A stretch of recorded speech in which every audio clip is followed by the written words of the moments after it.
from operations to analytics to data science to managing a team of like 20 people, and then eventually becoming a PNL leader. So that was the exposure which I got. It all depends on the basic knowledge of tools, if I'm talking about the technology side of things, right? Considering the AI and its adoption increasing rapidly, would you be willing to hire a fresher from college rather than hiring a person with like 10 or 12 or 15 years experience?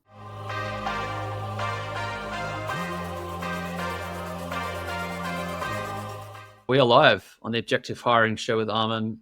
Thank you so much for joining us. It's really a pleasure to have you here. Welcome to the show. Thanks, Tim. Pleasure is all mine. Thanks for having me and giving me opportunity to have a discussion with you. It's absolutely our pleasure. And I think a great place to start would be just, a bit of an introduction about yourself, just so our audience can start to build up a picture of who you are when we're listening to our conversation today. Yeah, sure. Sounds good. So, hello everyone. I'm Aman Anija. I am actually working as a director of analytics with a growth equity fund that's based out of London, and I've been working with them for almost 2 years now, and it has been quite a good learning experience for me. I mean, if you see my career progression or talk about like my previous experience, I have been like working with a single company before this. This is my second firm, right? So I have previously I was working with a hospitality tech firm that's like headquartered in India. I spent almost 8 years with them, and I did like quite different roles, and I went to different geographies as well, right? So this new job for me, which has been like almost 2 years now, it is a great learning experience for me, and it is still going on. So yeah. Thank you for that summary and that intro. And yeah, I was looking and kind of researching you a little bit before our call, and that was one thing that stuck out to me is longevity within one company, which is not that common these days. It's fair to say people often jump ship after a year or two. But what I found interesting is that you managed to continually almost like reinvent yourself in so many different roles and kept progressing through one company. I'd love to hear more about like how you did that and how the company supported that. Yeah, that's true. Correctly pointed out, I guess. Yeah. So I spent, like I said, I spent 8 years with Oyo. I joined at a very early stage, 2014, and the company started in 2013, if I'm not wrong. So I was like under 100th employee with them, and I started as an operation associate, and eventually I started to move in space of analytics, and it was all on job training which I got. So it was all like exposure which I got on the job, and the people, I guess that's something which helped me a lot. So I was closely working with the leaders in the firm, and they continuously kept pushing me for trying different things and learn different things. So from operations to analytics to data science to managing a team of like 20 people, and then eventually becoming a PNL leader. So that was the exposure which I got, and that's how I managed to like evolve in terms of my role and in terms of my learning. So yeah, that's what it has been. That's awesome. And yeah, that's definitely one of the benefits of working in a high growth, aggressive company, because there's like almost always new opportunities coming along, and they're all typically, I'd say in my experience, quite meritocratic environments as well. So you obviously showed a lot of skill, a lot of quality in your work that then allowed you to kind of get the opportunities that you then clearly took with both hands. Um, and you now find yourself in quite a different type of business, but leading an analytics function. And I'm wondering if you could start to paint a bit of a picture around what you're kind of doing day to day in your current role. Yeah. So as you said, right? So I'm currently working as director of analytics, leading data analytics and AI for the growth equity fund called FAV Equity Partners, right? So it's a small equity firm. So personally, I'm responsible for taking care of the whole data management and building AI models on top of it, and also support the portfolio companies with required data analytics like help. whatever it is, like in terms of the reporting, in terms of setting up the structure, in terms of building pipeline.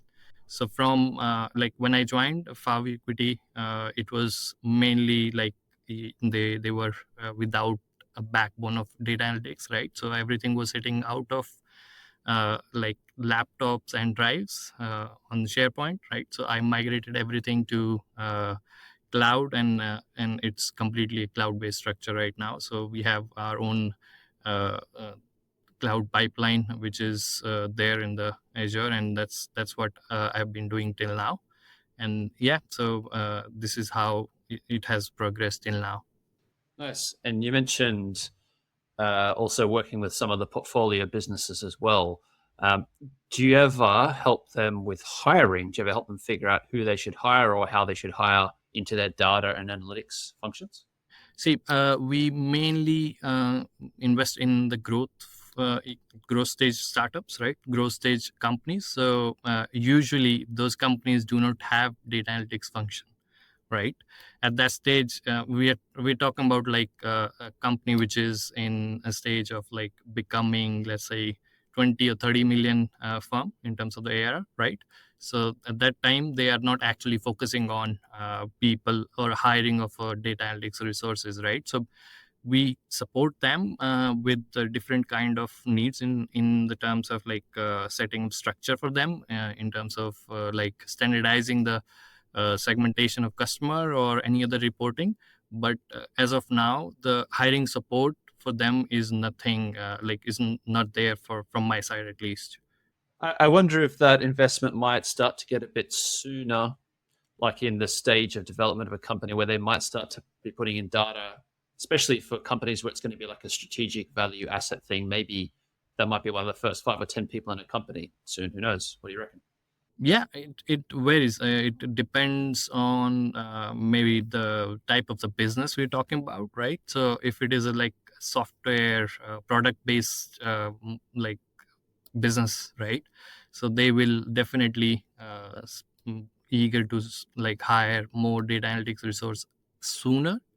Whereas if it is a services based or part service based business, you will be more keen to have more like salespeople and account managers before you spend money on data analytics, I guess. Yeah, that's probably the current mentality. I wonder also, um, it, well, based on what you've helped set some of these companies up, are you getting in there yourself and giving them like a sort of minimal viable BI system that then becomes like self service for them? Exactly. That's yeah. So that's the plan, and that's what I am currently working on. It's the project which it's underway. But yeah, ad hoc requests and ad hoc support, that's always there. But in the long run, and that's what we are planning. So like whenever a company comes under our purview in terms of even before onboarding or before signing, before investing, we do the due diligence, right? So that's where we start doing the data work. And post investment and post onboarding them, the company becomes like part of the portfolio. Even then, we support with the minimum requirements on the data sites. That's what we are doing right now. When it comes to hiring, I'd love to have a discussion about the candidates and try to think of some kind of suggestions, some tips for candidates based on your experience of those candidates who maybe did really well and got hired, or those candidates who bombed out and didn't get hired. Like, if you think back to those that you've interviewed, are there kind of typical areas where some candidates might fall down? I mean, yeah, it's kind of tough one. It's like asking how one can crack all the interviews, right? So I believe whenever like a candidate is having a like interview, it's something which always come across to me. If the candidate is trying to have discussion instead of like answering the questions only, that's where it becomes more interesting, and it is more like acceptable as a interviewer from my side, right? So when you are having discussion and then I think the candidate's key skill, in, apart from all the technical skills and apart from everything else. It is like the data storytelling. That's something, it is a key attribute, and it should be there for any data hire, right? So I mean, you can always learn a new tool, new skill, and in the current era of AI, right? So you, even if you have basic knowledge, you can like put it in different kind of gen ais and can generate all the kind of codes, right? But it has to be more like first of all, the skill in terms of the data storytelling, it should be there for the any level of data hire. And then when you are having the conversation with the interviewer, it should be a discussion instead of just a question and answer round. Is part of that almost like conversation flow down to the interviewer themselves as well in like setting that tone, do you think? Yeah, of course, it comes from both side of the table, right? So I mean, if the interviewer is just willing to have like yes or no, and just willing to know just like objective answers, then obviously you can't do much in that scenarios. I guess it's also must partly be down to the crafting of the interview questions that are kind of like open ended enough that someone could answer them with their own mind, but not so open ended that they're completely vague and they don't know where to start. Is there almost a certain skill to crafting those questions as well? Correct. Yeah. So I mean, in terms of my knowledge or my belief when I'm doing interview, which like I always try to put the discussion in a way that it's more around what candidate is willing to do, willing to learn, instead of just what they have done till now, right? So what they are open to have, right? It comes from my past journey as well. I won't say I knew everything when I was working with Oyo, right? So it was like I learned everything, right? So my technical skill capability was almost close to null when I joined and when I entered the analytics space. But when I was working and I was learning, I was decent enough and doing my job fairly. So that's the platform which I always try to give when I'm interviewing anyone. So try to learn what they are open to, and if they are like that's one attribute or quality which I look for, if they are adaptable to different scenarios, different situation, and if they are open to learn. Is it fair to say that um, that trait, that adaptability, willingness, and ability to learn new things is even more important now if we're in this time of great technological change where it feels like some technical skill sets are almost becoming redundant overnight and you're just having to learn all these new things all the time? Is that now even more important? Yeah, absolutely. I mean, it is actually becoming more important while hiring and doing the team management in both processes, I would say. When you're hiring, you need to have the these attributes for sure. Otherwise, it's becoming machine only interactions, right? So which will eventually burst at some point of time, and it will not be good for anyone, I think. And it also sounds like in your approach, you, as you said, are like less fixated on their current skill set, more about what they could become, um, which I can see the merit of clearly, but also must be challenging because that's like a harder thing to evaluate is where someone could be in a year or 2 years as opposed to where they are now. So, how do you unlock that in an interview? How do you begin to understand where they're going, what they're willing to learn, what they're not willing to learn? Are there certain ways you try to probe them, certain kind of like red flags that might indicate a lack of a growth mindset or anything like that? Yeah, I mean, yeah, it depends on what scale or what level you are hiring, right? I mean, in current situation, if I'm open to hire any data hire, right? If I'm looking for any data resource, my discussion would be quite open. And first of all, I will be open to. I always believe this, that it cannot be like specific industry or field which I'll be looking for. I'm always open for like different industries, different sectors. It all depends on the basic knowledge of tools, if I'm talking about the technology side of things, right? And then talking about like how I evaluate if they want to learn, if they want to like brainstorm, at least even if they are not able to do it properly, which obviously if I'm giving him or her a scenario in from our business, they won't be knowing exactly what they should be answering, right? But how much effort they are trying to put is something what gives you the level of like uh, level of what do you say adaptability which they want to put in, right? So that's what it is all about. When you are interviewing, you give different scenarios. It could be from your industry, it could be like very basic thing, it could be a basic estimate as well, right? If their approach is good, if they are trying to solve it, if they are trying to put an effort, that's where I believe the person would do good in the coming future.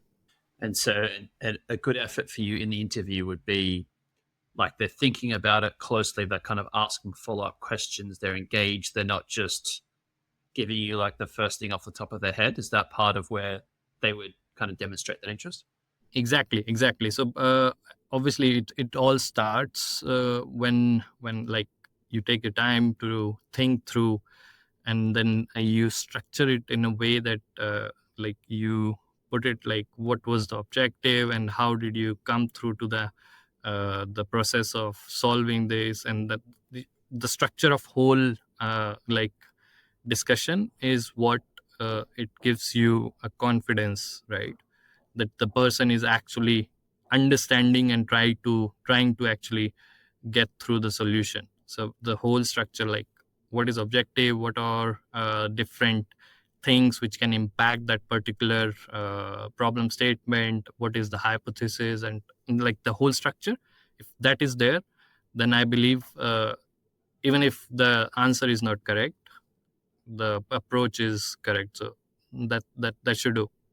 In that kind of adaptability, willingness, and ability to learn, um, is part of that wrapped up in being able to take feedback as well? Like, do you ever try to, let's say, when they're talking through their kind of solution to these scenarios you've painted out, do you ever sort of dig in a little bit and criticize them and see kind of how they respond to your, let's say, constructive criticisms?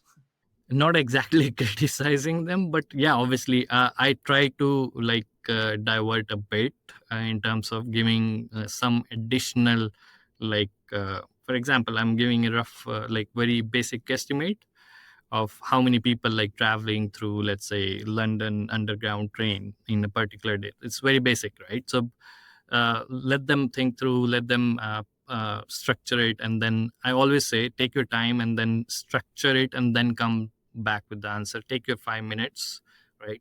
And when they are going through it, and when I'm feeling they're doing good, I try to uh, like take them off track.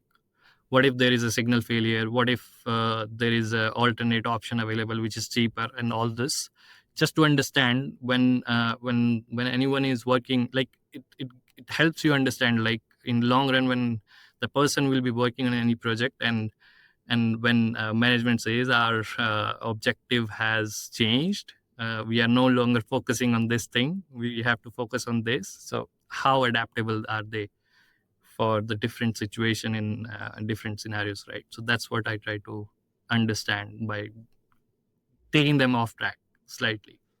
Literally off track, I guess, in this case, if it's a question about train market sizing.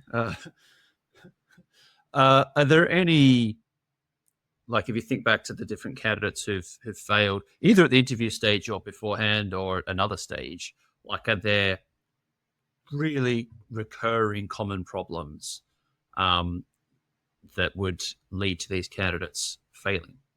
It depends, but I think if I look back and try to categorize, I think it's majorly around data storytelling. That's what it is missing on the technical people. because they always keep on focusing.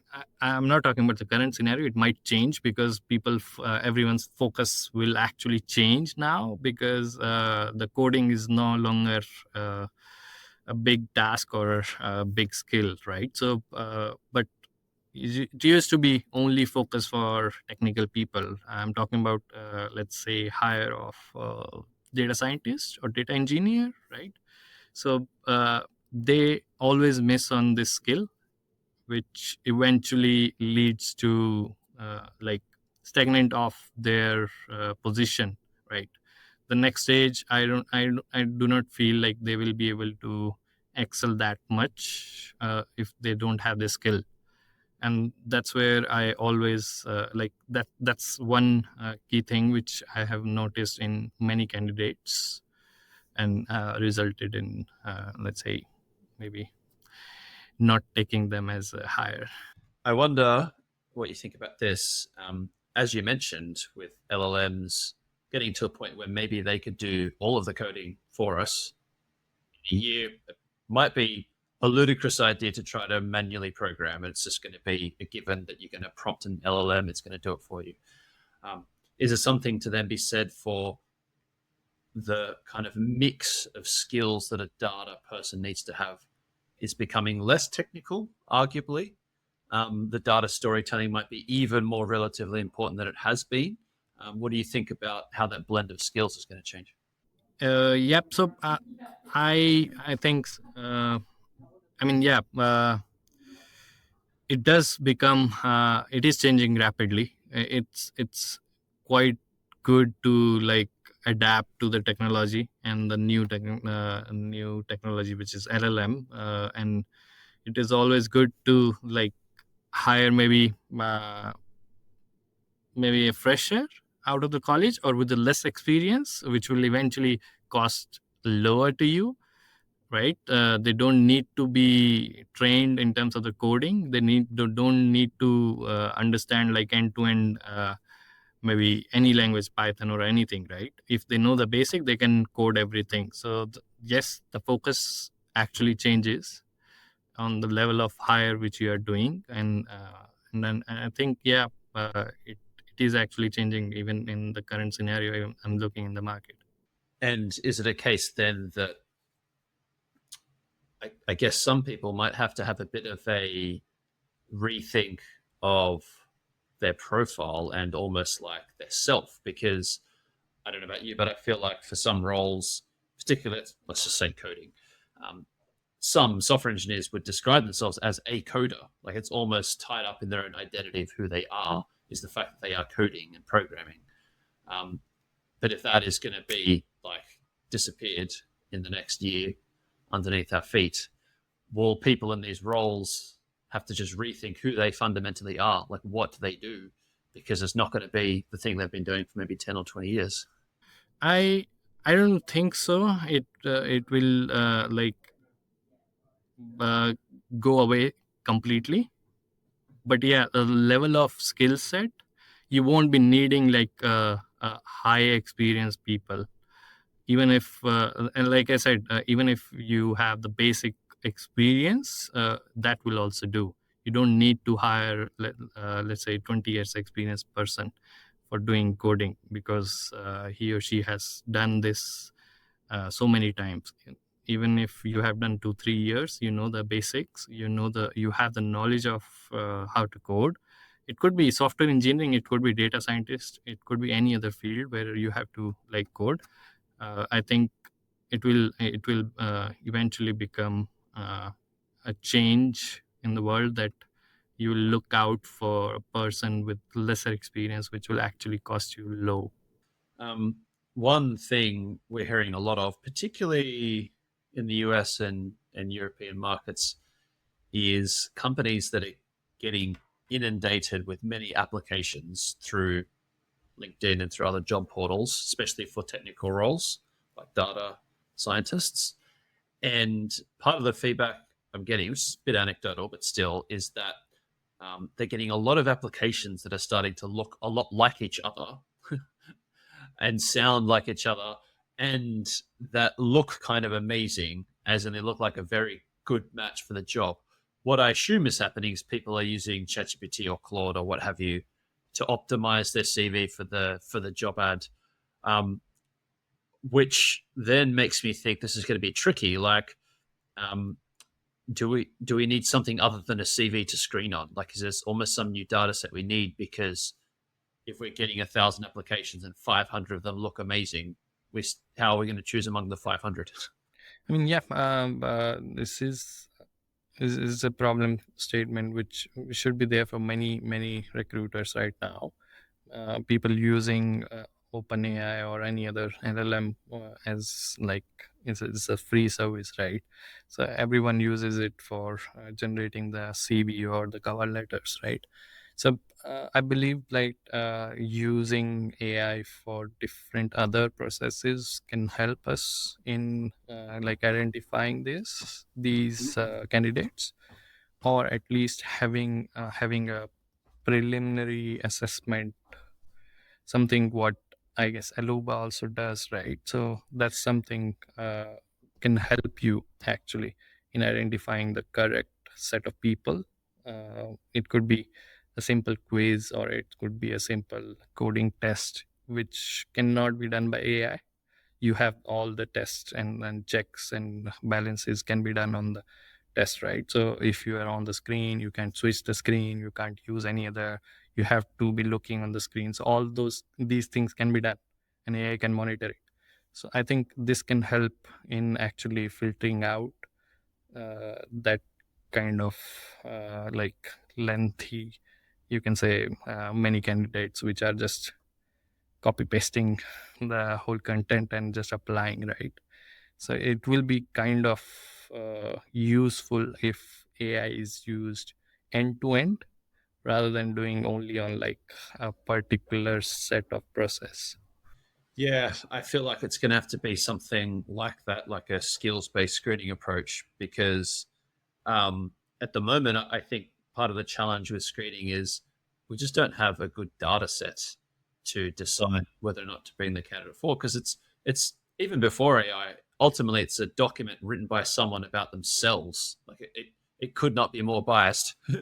And that's just from that perspective. Then on the other side, we've always had the issue of the person doing the screening and all the biases they bring to the table in terms of making a selection. So I feel like the CV screening step was always hampered, and now it's just even more so because it's just this mass generated, almost like spam from an AI machine. So we're going to need to unlock some new data set, I think, and yeah, an evaluation of their skills is a better one, I think. Certainly from what I've seen. Speaking of biases, are there any things we should be wary of if we're starting to add AI to the mix? Any kind of new biases it might introduce, or any other concerns that are legitimate there? Do you think? I think when like it is kind of worry as well, like if machine is doing everything, the whole hiring process. So I always like believe this, even if you are targeting to, let's say, automate the whole hiring process using AI, there has to have like at least one or two round of personal touch with the candidate. It could be like a cultural round, or it could be a manager round, or any such kind of discussion, right? Which can help you doing the correct at the hiring rather than just leaving everything on AI, right? So that's what I believe you can do in terms of removing the biases, but in like removing biases within the AI, I'm not quite sure as of now. How would you feel personally right now if you applied to a hiring process and it was pure AI? Like you from start to finish, from applying through to offer, you never interacted with a human. Would that be kind of cool or scary, or what would your reaction be? I think it would be exciting for sure. Like in, in a way that it's a new experience, but I personally won't be comfortable. with the whole process. Like if I'm doing end to end thing with machine and there is no person or human angle attached to it, I won't be comfortable. That's what I believe. And that lack of comfort would come from the fact that it's kind of risky because you'd be joining a company when you haven't met anyone there. Is that part of the discomfort, do you think? Yeah, of course, that's one of the reason. And also, like, I don't know who would be the person I will be working with, right? So that's like, at the end of the day, I from like what I believe, it's the person, the people you're working with within the organization that impacts your journey. And it's my personal, like, the whole journey at Oyo for me was all dependent on the person or people I was working with, right? So that thing, it impacts a lot. And if it is missing, then personally I won't be comfortable at all. I mean, even if they are like paying millions, I won't be comfortable going with them. Yes. I'm thinking back to the last job I applied for and got, which was 10 years ago. But I'm just thinking back to the hiring process there. And of the people that I met, like, I only met two people. One of them was a co founder who was no longer involved, and the other one was a co founder. So they're the people that hired me as one person. All the other people I met at the company, some of my best friends, I never met in the hiring process at all, didn't know who they were until I started working there. Um, so if, if I take my own personal experience, like if I went from one person to zero, it doesn't seem like a huge difference in some ways, like in terms of the risk. But what I imagine will happen with AI is we start to implement it from the top of the funnel down. So as you say, maybe the screening step with the CVs first, and then a skills assessment, and then maybe as an interview assistant with a human involved, but ultimately getting closer and closer and closer to the end decision. I suspect, just because that's the most important decision. So you probably leave it up to the smartest human you have, probably. Yeah, exactly. We'll see how that plays out. One thing we often experience in hiring, probably any project, I guess, if you think about it, there's like the speed, cost, quality, that kind of triangle of trade offs. And it's hard to have something really fast that's high quality and cheap. You've got to trade off on one of them. For hiring, it's often about time to hire, so trying to hire as quickly as possible. Um, how do you think about this kind of trade off between hiring quickly, but also making sure that you don't make a bad hire? Right. So uh, I've been in this situation in the past, not right now, but I've been in the situation in the past. So there used to be this pressure hanging over the head, right, to hire the person as soon as possible because of XYZ reasons, right? So a person leaving, or we need a person because we are starting a new line of business, or whatever it is, right? But I believe even if it takes like, let's say, few weeks extra to hire and finalize the candidate, it's absolutely fine to do that. Because if you hire a wrong person, I mean, wrong in terms of like not appropriate for the job, then it will cost you exactly like twice or even more than that, right, to rehire or replace the person. So it's always good to be comfortable in terms of what and quality, and like if the person is appropriate for the job. So I tend to take time in terms of I do not hurry, like let's close the person in, like, let's say 2-3 days.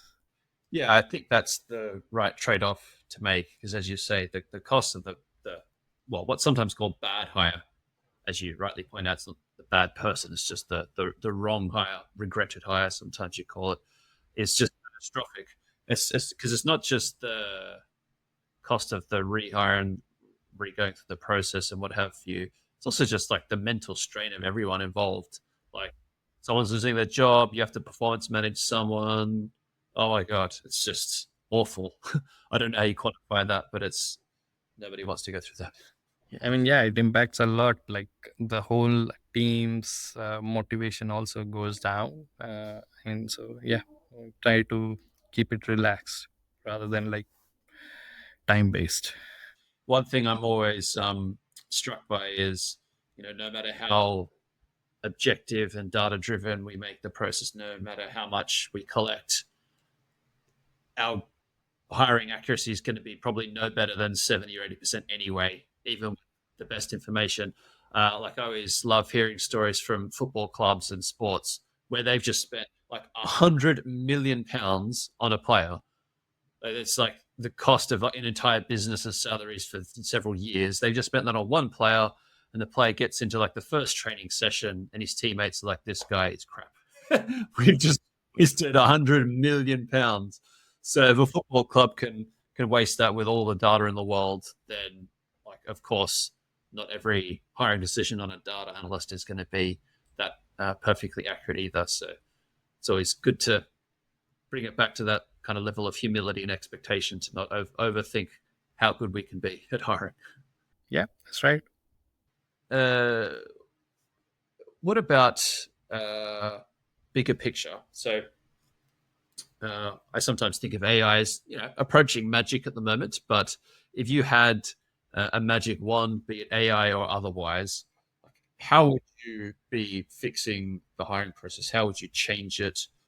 What would some future perfect looking hiring process look like to you?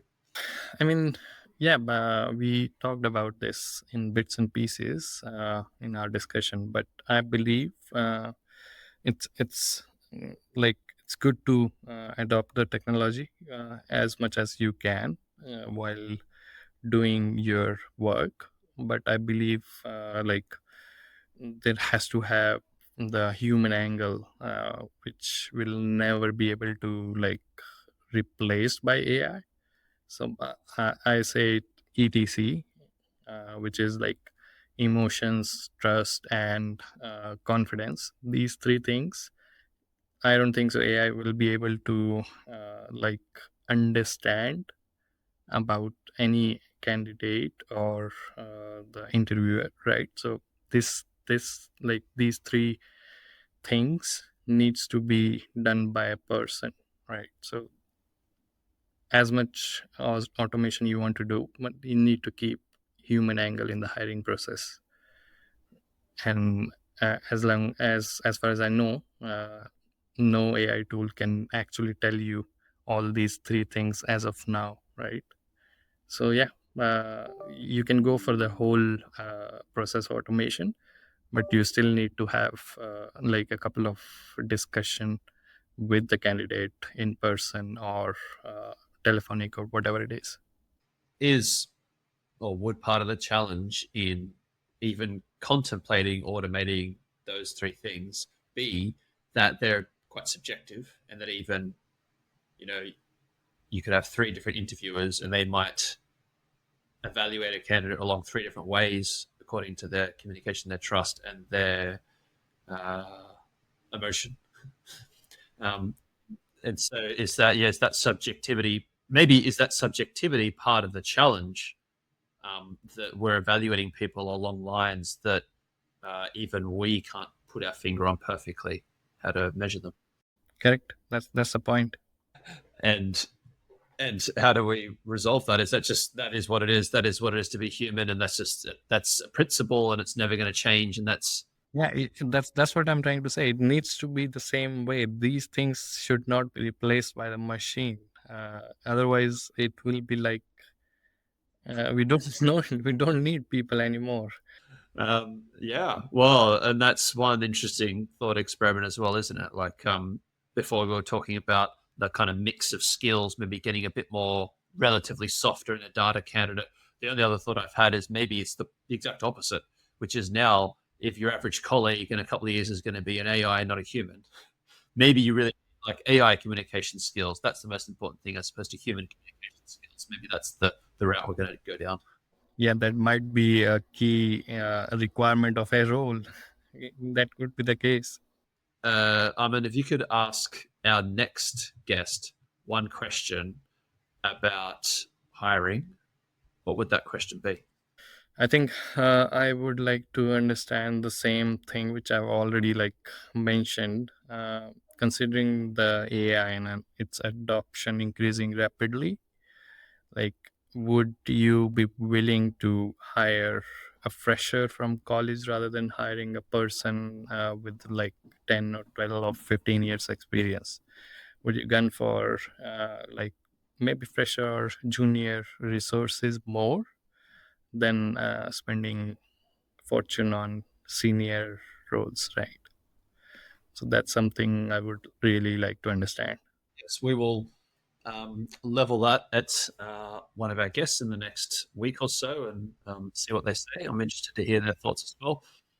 Armin, it's been a great conversation today. We've covered off a lot of different ground. Thank you so much for joining us and sharing your insights with the audience. Sounds good. Thank you so much, Tim. Thank you for having me. Have a good one. Bye.